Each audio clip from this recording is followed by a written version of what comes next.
Saudara-saudara sekalian, hari ini kita kembali berdiri di tanah leluhur kita.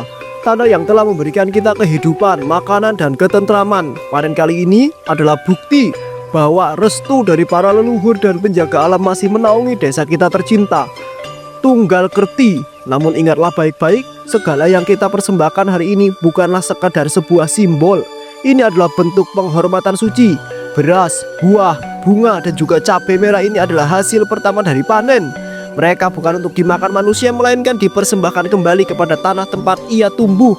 Barang siapa berani menyentuh atau mengambil sesajen ini tanpa izin, maka ia tidak hanya menodai adat, tapi juga mengundang murka dari yang tak terlihat. Betul Pak Pranoto, sejak saya kecil orang tua saya selalu bilang, jangan sekali-sekali menyentuh sesajen, apalagi hasil panen pertama. Itu adalah milik mereka yang menjaga sawah dan ladang kita. Kalau kita serakah, bisa celaka seluruh kampung. Kalau bukan karena doa dan sesajen seperti ini, mungkin musim kemarin kita gagal panen lagi. Sawah saya penuh hama, tapi tiba-tiba hilang. Padahal saya itu nggak semprot apapun. Itu pasti perlindungan dari yang atas. Benar, maka dari itu jangan hanya mengikuti ritual ini sebagai sebuah formalitas saja. Kita harus jaga niat dan kesucian dalam hati. Yang lebih penting, sesajen ini tidak boleh diusik. Jangan ada yang coba-coba mengambil buahnya, apalagi cabai merahnya, karena itu dianggap sebagai sebuah persembahan paling panas. Penolak bala, kalau diambil dengan niat duniawi, balasannya bukan hanya pada pelakunya, tapi bisa menular pada seluruh desa. Amin, semoga bisa kita selalu dalam lindungannya dan leluhur yang agung ya.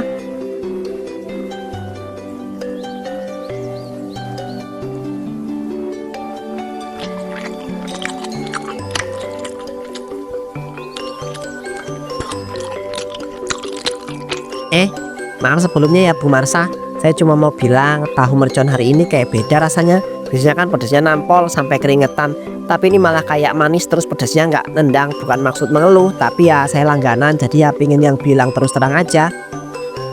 Dasar pelanggan zaman sekarang, lidahnya aja yang rusak. Dibilang makanannya kurang enak, udah dikasih murah, nggak pakai nambah harga minyak goreng atau cabai yang bikin mahal. Masih aja ngeluh. Kalau mereka nggak cocok, nggak usah makan di sini. Sana, banyak tuh warung lain. Kalau makan yang enak tapi bayar cuma harga recehan, ya masak sendiri aja di rumah. Saya ngomong gitu bukan buat nyindir ya Bu, cuma pengen jujur aja, biar ibu itu tahu apa yang pelanggan rasakan. Saya kesini bukan baru sekali dua kali, udah sering. Tapi ya sudahlah, kalau emang dianggap nyinyir, saya itu nggak bakal balik lagi.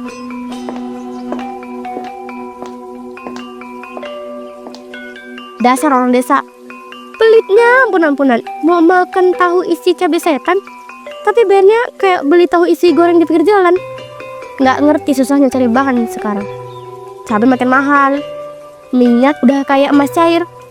Besok-besok tahu ini tak kasih pasir sekarang biar puas. Kalau aja aku punya cabai yang banyak, yang gratis, pasti dagangan ini bisa naik lagi. Tunggu aja ya kamu. Semua ini tinggal tunggu waktu aja kok.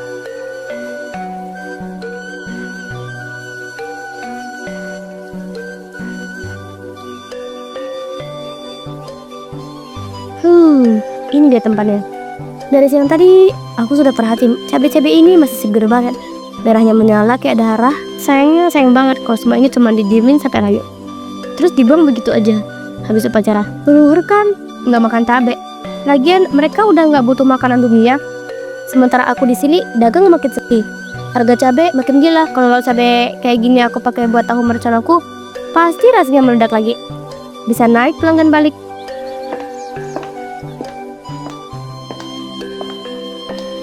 Bu Marsha mulai mengambil cabai sesajen satu demi satu. Dengan penuh kewaspadaan, dia memasukkan ke dalam keranjang sambil mengawasi keadaan sekitar.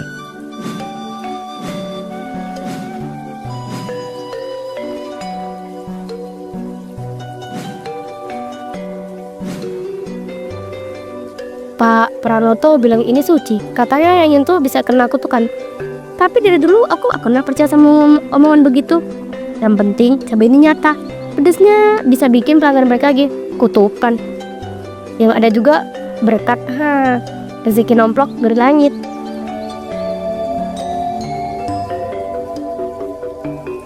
Angin doang. Jangan pernah jangan penakut. Cabai-cabai ini gak bakal ngapa-ngapain. Yang penting aku gak ketahuan. Besok pagi langsung aku olah aja jadi sambal tahu mercon. Lihat aja, warungku bakal rame kayak dulu lagi. Hidup ini buat orang yang berani ambil peluang, bukan yang cuma percaya mitos-mitos kuno. Keesokan harinya, warung Marsah langsung digerumuni oleh banyak pembeli. Orang-orang antri panjang hingga di luar halaman. Bu Marsah, astaga, ini baru yang namanya tahu mercon beneran. Lidah saya kayak diajak adu cepat sama api. Pedesnya itu loh, sampai ubun-ubun. Tapi nagih banget. Saya baru kali ini ngerasa kayak gini, Bu. Biasanya sih makan tahu mercon yang pedesnya biasa. Tapi yang ini tuh, kayak ada kekuatan lain. Bu, jujur aja deh, ini pasti pakai cabai jenis baru kan? Kemarin mah, saya sempat mikir gak mau balik lagi ke sini. Tapi sekarang, wah, saya bawa teman-teman satu RT ke sini. Gara-gara mereka penasaran, katanya warung Bu Marsha jadi rame banget. Hehe, ya begitulah. Sama juga usaha, harus terus berinovasi dong. Kan nggak bisa puas sama rasa yang biasa-biasa aja. Yang penting pelanggan puas dan mereka lagi. Soal cabenya, itu rahasia dapur dong. Yang jelas saya udah nemu formula khusus. Ini resep tahu mercon sejati, warisan turun-temurun. Katanya bikin lidah terbakar, tapi dompet nggak bolong kan? Betul banget itu, Bu. Kalau begitu Bu Marsha, bungkusin saya 5 lagi ya. Anak-anak saya yang biasanya rewel makan tadi minta tambah 2 kali. Ini berkah, Bu, berkah. Udah lama saya nggak lihat warung seramai ini. Kalau gini terus, Bu Marsha bisa buka cabang di pasar tuh. Bu Marsha bisa buka cabang di pasar tuh. Hahaha, si Ibu bisa aja nih idenya. Tapi siapa yang tahu ya, kedepannya nanti bakal gimana. Saya aminin aja deh untuk sekarang ini. Di sela aktivitas ia melirik timbangan dan uang di caleng. Kemudian ia bicara sendirian. Bener kata Alut Mari, cabai dari sesajen ini beda. Pedasnya tuh bukan cuma di lidah, tapi kayak punya tenaga lebih. Orang-orang harus terintu lagi lah. Siapa bilang langgar adat itu bisa bawa sial? Buat aku, ini malah bawa hoki gede. Lihat nih, baru jam 10 udah numpuk aja kayak gini. Kutukan, yang ada juga keberuntungan. Marsha terus meremehkan kutukan itu tanpa takut dengan akibatnya. Hingga pada malam harinya,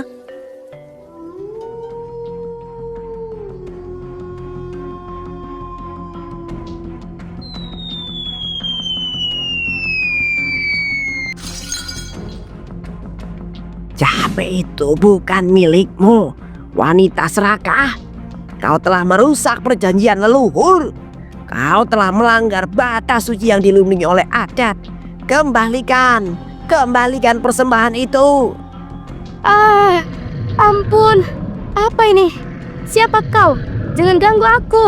Aku cuma ambil cabai, cuma sedikit. Daripada dibuang, mending aku pakai. Aku gak niat jahat. Aku cuma pengen daganganku rame. Aku cuma pengen hidup lebih baik. Berkali-kali telah kami ingatkan. Sesama manusia mungkin bisa kau tipu, tapi tidak dengan penjaga tanah ini. Pengkhianatanmu telah membuka pintu kutukan. Kau akan segera merasakan akibatnya. Desa ini akan jatuh ke dalam keputusasaan yang sangat dalam. Tunggu saja.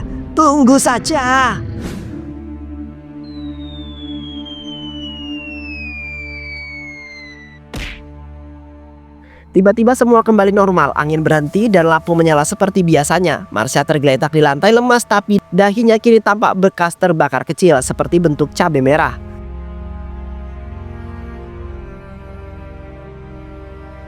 Tak lama kemudian apa yang dikatakan oleh roh pun menjadi sebuah kenyataan. Para warga yang terkena musibah mulai berkumpul untuk melapor. Pak Pranoto, tolong kami. Anak saya semalaman demam tinggi, tubuhnya panas seperti bara. Tapi yang lebih bikin takut lagi dia ngigau, Pak. Dia bilang dia dikejar oleh sosok nenek tua berambut putih. Matanya merah menyala. Dia bilang Bik itu marah karena sesuatu telah dicuri. Saya sampai gak bisa tidur semalaman. Dan bukan cuma itu, Pak. Sapi-sapi kami semuanya mati mendadak. Tapi subuh saya ke kandang. Tadi subuh saya ke kandang, mereka sudah kaku semua. Padahal kemarin sore masih sehat. Saya kasih makan sendiri. Ini bukan penyakit biasa, Pak. Pak Pranoto, ini pasti ada hubungannya dengan ritual kemarin. Suasana makin tegang. Bisik-bisik di antara warga mulai berubah jadi sebuah gumaman ketakutan. Saya juga dengar suara air di sumber belakang rumah saya, Pak. Suara tangisan seperti suara perempuan tua. Lalu air sumber itu jadi keruh dan bau anyir.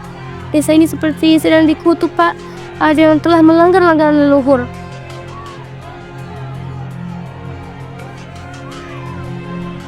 Sudah cukup, semua tenang. Apa yang kalian alami bukan sebuah kebetulan. Ini adalah peringatan keras dari alam dan juga para leluhur kita.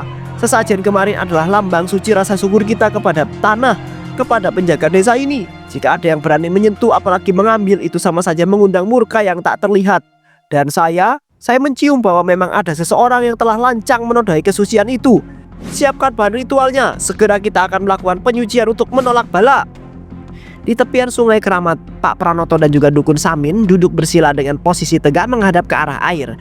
Dukun Samin menyalakan dupa dari kemenyan, asapnya mengepul naik berputar-putar ke udara, dimasukkan untuk memanggil roh leluhur untuk mengetahui siapa yang telah mengganggu keseimbangan desa. Kepada roh-roh yang menjaga desa ini, kami memohon kepada kalian. Kami hanya ingin mengetahui kebenaran yang terpendam di dalam kegelapan. Tunjukkanlah jalan yang kami tempuh. Jika memang ada pelanggaran yang telah terjadi, beri kami sebuah petunjuk. Biarkan kami melihat dengan jelas siapa yang berani menodai alam ini. Yang mengambil adalah seseorang wanita tua. Emak, ia bukan sekadar mengambil cabai. Ia telah melanggar hukum yang telah besar. Cabai itu adalah persembahan untuk leluhur, bukan untuk diperjualbelikan. Ia merusak keharmonisan yang telah terjalin lama. Ia menjadikan cabai yang telah dipersembahkan sebagai dagangan, seperti darah yang dikorbankan untuk tanah. Ia malah mencuri dan menjualnya. Sial besar akan menimpa siapa yang berani merusak aturan ini. Peringatan ini tidak datang tanpa sebab. Jika tidak segera dikembalikan, seluruh desa akan merasakan azabnya. Apa yang telah dilakukan wanita itu bukan sekedar kesalahan kecil. Itu adalah dosa besar yang akan membakar dirinya dalam api kemarahan para leluhur. Maksud wanita itu siapa ya? Apa benar dia yang telah mengambil cabai dari sesajen yang kami buat?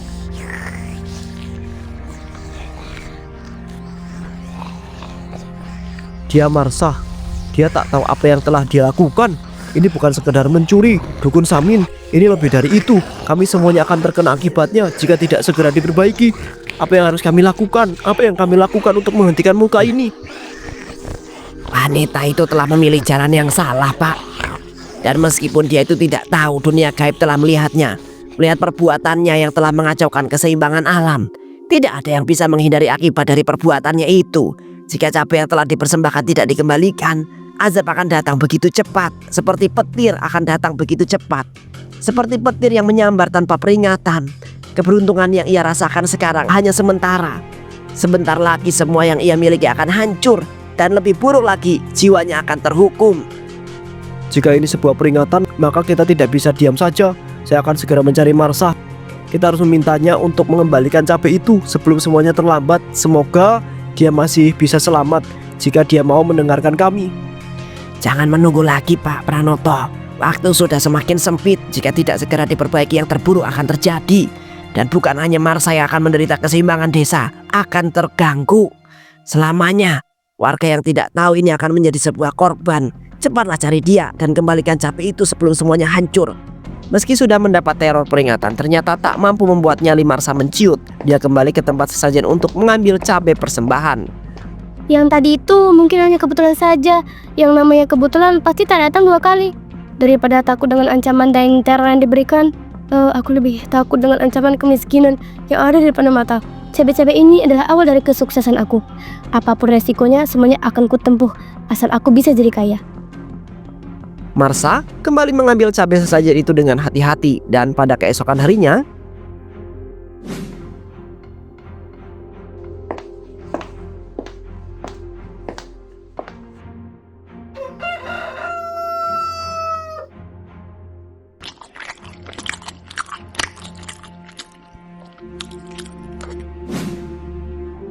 Mulutku berdarah. Ada apa? Ada apa ini? Apa yang sebenarnya terjadi? Kenapa, Bu? Kenapa? Kenapa tahu ini tiba-tiba rasanya aneh sekali?